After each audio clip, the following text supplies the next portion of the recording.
So dito ay nag-chill classic na ako kasama yung mga kaibigan ko. Ang kaso biglang nag-chat yung Franco. At nung nakita ko yung IG niya, si Franca pala yung kalaban ko. At sabi ko dito pakitaan niya ako ng hook. At nagulat ako sa sinabi niya. Si Raichu nga basic, ikaw pa kaya? Sabay sabi ko sa kanya, si Nika nga pinatikim ko ng spawn trap, ikaw pa kaya? At nagulat ako sa ginawa niya. Pinakitaan niya talaga ako dito ng malupitang hook sabay tipi. At di pa talaga siya nakontento dito. Na-hook na pa talaga ako. Napabilib niya ako dito at sobrang galing niya talaga mag-hook. Sabay sabi niya sa akin na parang hindi daw ako chugads. At nabawian ko na sana siya at pakitaan ko ng galawan ng kaso sobrang galing niya talaga mag-hook.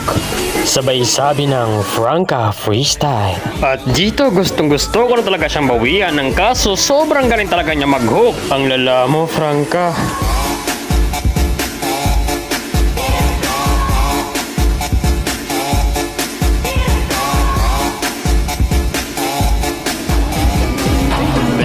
Hindi ako papayag na ganon-ganonin lang tayo ni Franca. Kaya bawian ko siya dito at pakitaan ko ng mga galawang malupit. At dito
dahil sinimulan mo yung spawn trap, ako naman, handa ka na ba? Idol, nasapin mo!